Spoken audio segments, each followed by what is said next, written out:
Tensyon sa South China Sea lalong lumala. Kaya ating balikan kung ano talaga ang laman ng Arbitral Tribunal Award ng Pilipinas at ang totoong dahilan kung bakit hindi ito mapapatupad ng Pilipinas at sa mga kalyadong bansa laban sa China. Arbitration is Party A versus Party B and a referee. Yeah. Now, Party A and B argues, the referee decides, and A and B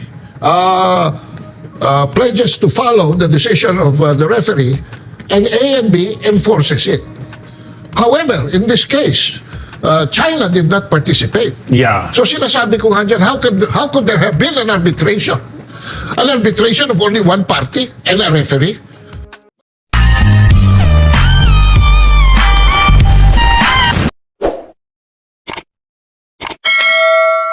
Palala na ng palala ang tensyon ngayon sa South China Sea sa inaagawang exclusive economic zone ng Pilipinas, at dahil dito naungkat na naman yung Arbitral Tribunal Award ng Pilipinas na pinalalunan laban sa karating bansa na China. Ito ngayon ay binulgar ni former Philippine diplomat Paglinawan o mas kilalang Kaado, at ang detalye kung bakit hindi ito mapapatupad at kung ano talaga ang dahilan bakit ayaw sundin ito ng China.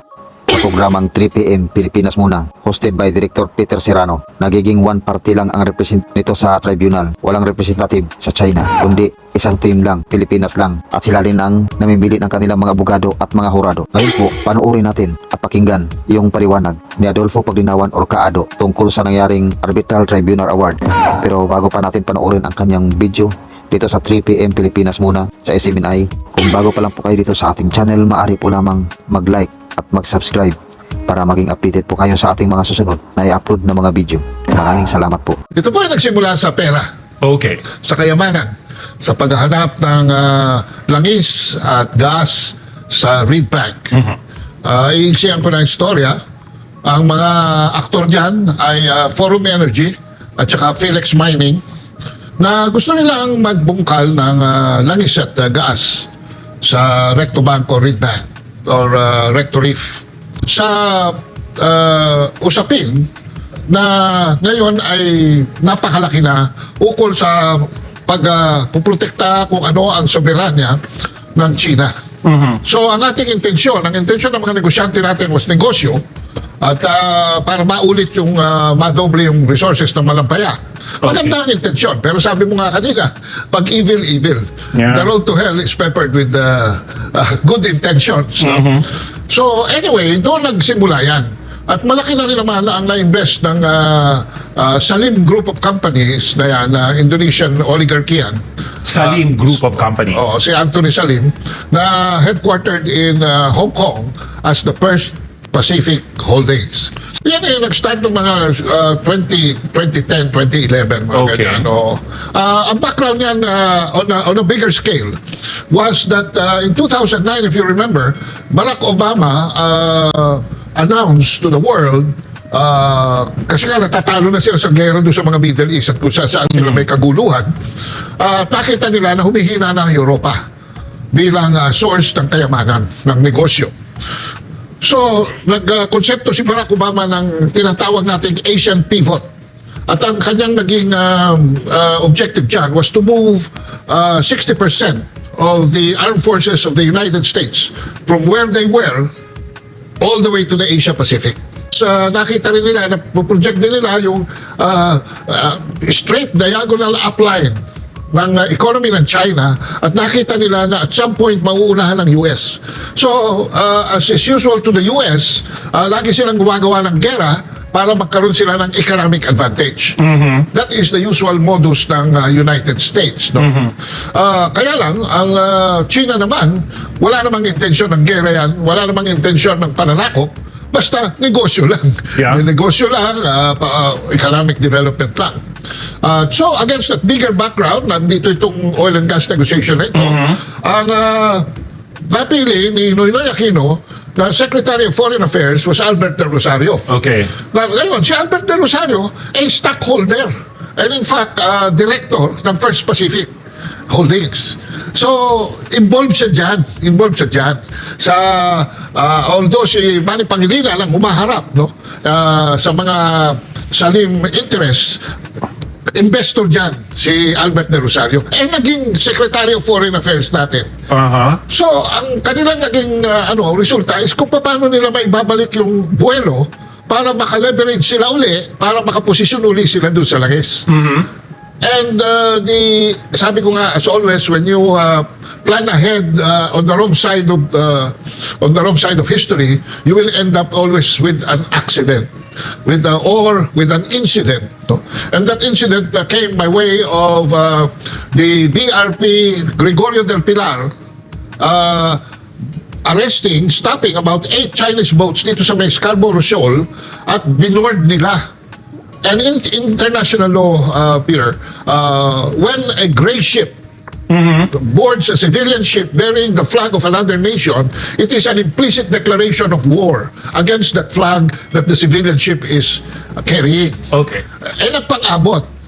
May mga Coast Guard ships na tumulong doon sa mga Chino. So nagkaroon ng standoff. Ngayon, normally and logically and commonsensically, pagka nagkaroon ng problema ganyan, A country goes to B country and they talk. Diba? Yes. Ang nangyari dito, Albert de Rosario, instead of going straight to the Chinese embassy or to the Chinese... As a foreign secretary. As a foreign secretary, or to the Ministry of Foreign Affairs of China in Beijing, he summoned, Albert de Rosario summoned Joey Quisha, who was our ambassador to Washington, D.C., to talk to the State Department sa US. So, anong nangyari? Imbis na A to B, naging A to C to B. Ang yung State Department ang kakausap sa China. Ewan ko ba naman itong mentalidad natin na hindi tayo makaharap sa mga taong... Kailangan natin kausapin. Kailangan natin kausapin, magpapadrino pa tayo. So, ano nangyari? Hindi na ako maglalahad pa ng mga ibang pangalan, but you can read this in the book of Bubi Tiglao, no? Yung debacle. Or debacle. At mapapansin nyo doon na nagkaroon ng miscommunication, in other words. So sinabi ng State Department, sa Philippine Embassy in Washington, D.C., kay Joey Quisha, na okay, alisin nyo na yung barko nyo doon, at nag-agree na ang China ng simultaneous withdrawal. Ang nangyari, inalis natin yung barko natin doon, hindi umalis ang China. China remained. China remained. Because, nung tanungin niyo ng Pilipinas, bakit nandiyan pa kayo? Ang sagot ng China, simple lang. Bakit? Bakit kami aalis dito? May problema nga dito. Bakit kayo umalis? And since that time on, no, China has been in control of that territory. So, China did not grab from us Scarborough Shoal. We lost the Scarborough Shoal because we abandoned our position. Because the US said that China will abandon its position also. So yun ang cross miscommunication.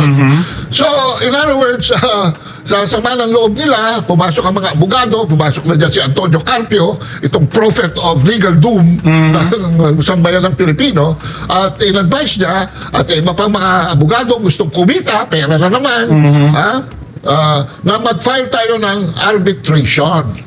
Ngayon, nung sinisik nila ang arbitration by ITLOS, the International Tribunal for the Laws of the Seas, which is the compulsory mechanism of UNCLOS, yung treaty, the United Nations Convention on the Laws of the Seas, sinabi nila na, teka muna, nag-file kayo, nag-opt-out kayo for compulsory arbitration kasi every treaty gives a chance for every country to harmonize the treaty with their local laws. Of course. Sa signing, sa ratification, and any time thereafter. Nag-file ang China on a separate occasion that they are opting out of the compulsory and preferring instead bilateral negotiation. Ang Philippines, acting separately and for various other reasons, could not harmonize the treaty completely with our laws. So the Philippines also opted out of compulsory arbitration. So sabi ng ITLOS, hindi pwede kayo pupunta sa amin. So ang nangyari, nag-seek ng private voluntary arbitration ang Pilipinas at ni-register ito sa Permanent Court of Arbitration. Now, there is a catch here. Yeah. The PCA is neither permanent, kasi kinukonvene lang yan pag may kaso, nor is it a court. It is an arbitral tribunal. Kumbaga sir, it is an event organization. Yeah, something like that. Okay. Na pagka walang event, walang organization. Walang organization. So, at i-register mo yun doon para may yung records, may depositary. That you intended to have a talk or whatever they may call it. Yeah. An arbitration is Party A versus Party B and a referee. Yeah. Now, party A and B argues the referee decides. no? Decides. And A and B pledges to follow the decision of the referee, and A and B enforces it. However, in this case, China did not participate. Yeah. So sinasabi ko nga dyan, how could there have been an arbitration? An arbitration of only one party and a referee? But anyway, bumukot ng mga technicality ito sila Carpio at tinuloy pa rin nila. Pilipinas ang nag-build ng case, sila ang nag-file ng kaso, tayo ang kumuha ng mga abogado natin. By the way, mga kabansa, $7 million ang binayad natin sa mga American and British lawyers na maintindihan. Ang Okay. dami naman natin abogado. So, we paid 350 million of taxpayers' money for these people. So, nagbayad tayo abogado. No? Nagbayad tayo ng facilities sa PCA, ng services ng secretariat, yung mga papel doon and everything. Most of all, tayo lang ang pumili ng mga hurado. Tayo lang ang nagbayad ng honorarium ng mga abogado. Which supposedly, Kasi if it's ito- an arbitration, dapat yung dalawang bansa. Oo, Yeah. according to agreement. Why? Because ang arbitration po hindi katulad ng isang kaso sa korte. Ang isang kaso sa korte, as you all know, patayan ng desisyonan, it establishes a precedent to any other similarly situated cases in the future. Ang arbitration po only constitutes pag nagdesisyonan, kaya ang participation ng second party is important eh. The effective law, yung resulting law, yung resulting decision, no, only applies to the parties. So, pag ang A and B pumasok sa arbitration, yung decision ng referee will only apply to A and B country. It will not apply to C, D, E, F, G, L, H, I, It's only the two concerned nations. dito lang. Kaya hindi ko maintindihan yung sinasabi nila rito that it has gathered the acceptance of the international community. Unang-una, it does not apply to any C, D, E country. No? It doesn't even apply to B country because Yeah, because China they did not participate. Did not participate. Oh, so ngayon, keso US daw, keso Australia daw, keso Japan daw, keso South Korea daw, keso the entire European Union, etc., are backing this up. The first day, one day after the arbitral ruling came out, on I believe that was July 12, 2016. One day after, naglabas si Stefan Dujarric, ang official spokesman ni Ban Ki-moon, who was the Secretary General of the United Nations, that the United Nations has nothing to do with that arbitration, and number two, has no comment whatsoever on any merits of the case involved in the arbitration. It's an impaired proceeding. Yeah, but why is it appearing right now na ang kiniklaim ng mga ibang opisyalis natin that we have actually won it? Won Well, is the term. Won. Victory was Pyrrhic victory. Actually, ang nangyari dyan, sa lahat ng ginastos natin, nakakuha lang tayo ng legal opinion, no, from international jurists who served as the jurors, no, That we picked ourselves. that will constitute as their advice on the Philippine position for the conflict. Opinion lang yun. That only applies to the Philippines. That is why, in the absence of another country, it is only the Philippines who must enforce the decision. We cannot even invite another country to help us enforce it. Because that's against international law. But kung kompleto yung arbitration, the cooperation of A country and B country will enforce the decision. Opinion lang. Okay. Advice lang ng mga jurors sa posisyon, kung anong posisyon ang take ng Pilipinas if this goes any further. But, the interest states now, like the United States of America, considers that decision as their rule-based. Ginawa na nilang panuntunan. But the United Nations said they have nothing to do with it. Precisely. It is not UN. what is it is America not UN claiming now? sanction. It is not UN supported. The United Nations has nothing to do with it. It's a private voluntary arbitration. Now, and it is not a victory, by the way. Ang pinupukpok lang nilang victory dyan is the fact na sinabi nung arbitral ruling, no, that China's 9-dash line has no legal basis. But that is debatable.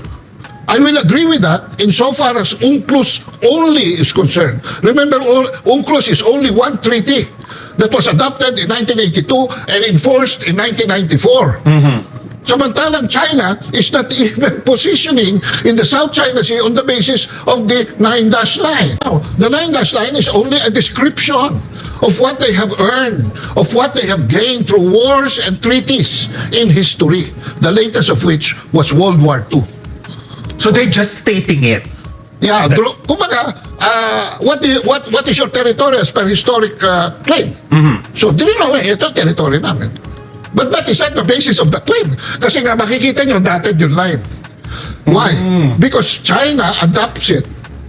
And in fact, originally, 11 dash line yan eh. Okay. But because of bilateral negotiation with Vietnam, sa Gulf of Tonkin, binigyan ng PROC ng 2 dashes ang Vietnam. Kaya naging 9 dash line yan. At ngayon, 10 dash line na yan dahil ngayon, sinasama na nila ang Taiwan. So this is not really a hard, fast rule. It is just a drawing of the policy that China is adopting in a particular area. Looking at the blue on a rainbow.